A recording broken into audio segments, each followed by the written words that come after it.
चटपटागंज का एक सुनहरा गांव था। वहां पर रामखेलावन खुशी खुशी रहता था। चटपटा गांव के रहने वाले लोग ज्यादातर दूध और कपड़े का दुकान किया करते थे।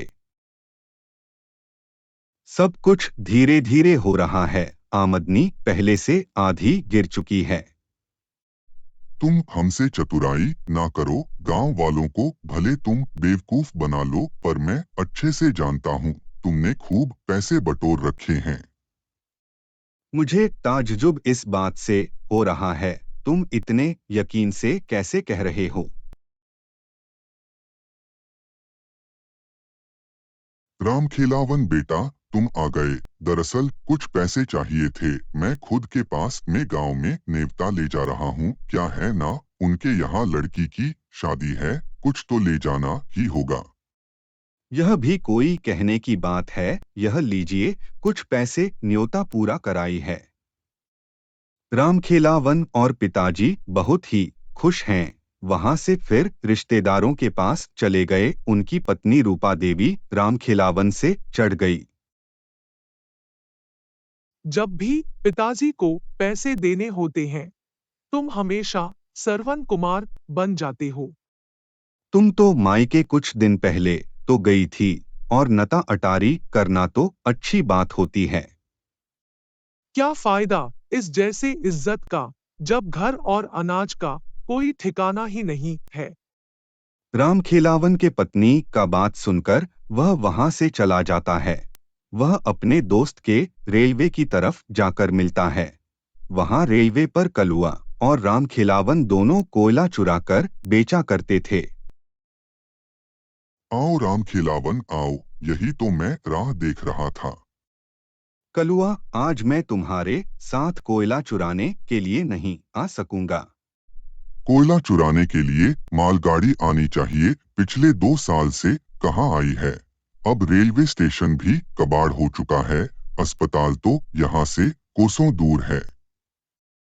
मेरा व्यापार भी अच्छे से नहीं चल रहा, और खेतों में अच्छी फसल भी नहीं हो रही है।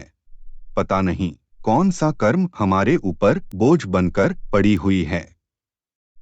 लगता है रूपा भाभी तुम्हें जला हुआ चावल खिला दिया है। नहीं भाई, मुझे खुद पर ही संदेह होने लगा है। मैं यह सब क्या कर रहा हूँ? ना मेरा परिवार खुश है, ना मैं। कलुआ और रामखेलावन वहां पर बात कर ही रहे थे कि वहां का सरपंच एक अच्छी सी बाइक पर बैठकर उसके पास आ गया, और उसे देखकर उनसे कहने लगा। दोनों चंगू मंगू यहाँ पर देख रहे हो, यह बिलाती गाड़ी है। इसी के खुशी में दावत है। तुम दोनों आ जाना वहाँ पर। जी सरपंच साहब, शाम होते ही वहां पर आ जाएंगे और आकर सारी तैयारी कर लेंगे। तब कलुआ अपने खुराफाती दिमाग में कुछ सोचकर रामखेलावत से कहता है। शाम होते ही देखना, कुछ ना कुछ उत्पात होने वाला है। मैं कुछ समझा नहीं, तुम ऐसा क्या करने वाले हो? चलो दावत में मिलते हैं। रामखेलावन अपने परिवार को लेकर सरपंच के दावत में चला जाता है। इनके गांव में बिजली भी है, लेकिन हमारे गांव में पिछले 2 सालों से बिजली नहीं है। कुछ भी कहो, सरपंच जी ने तो इंतजाम बहुत अच्छा किया है। अरे रामखेलावन, तुम आ गए। वहां से जाकर टैंकर में बर्फ का पानी भरवा दो। जी सरपंच साहब। सरपंच के यहाँ जाते हैं, सब अपना अपना काम करने लगते हैं। वहां पर सरपंच के जोर से चिल्लाने की आवाज आती है। हे राम, हमारी गाड़ी चली गई। मेरी गाड़ी चोरी हो गई। अरे मेरी गाड़ी चोरी हो गई। तुम कैसे सरपंच हो? तुम्हारे सामने से कोई गाड़ी चुराकर लेकर चला गया। सबके नजरों से गाड़ी चोरी हो गई है राम। सरपंच अपने विलायती बाइक को ढूंढने की बहुत कोशिश करता है, लेकिन उसे बाइक कहीं भी नहीं मिलती। रामखेलावन सारी बातें समझ जाता है और कलुआ को गांव में ढूंढने लगता है।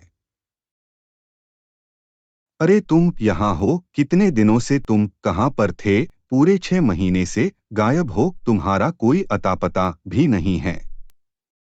अरे चलो मेरे साथ, तुम्हें एक चीज दिखानी है।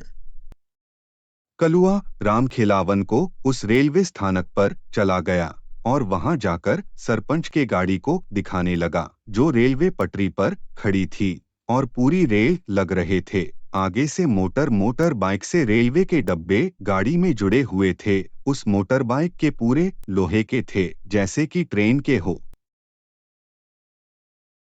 यह क्या है? तुम रेल के पटरी पर गाड़ी दौड़ा रहे हो, आखिर हो क्या गया है तुम्हें? कुछ बोलने से पहले तुम इस गाड़ी पर बैठे हो, मैं तुम्हें एक जगह ले चलता हूँ।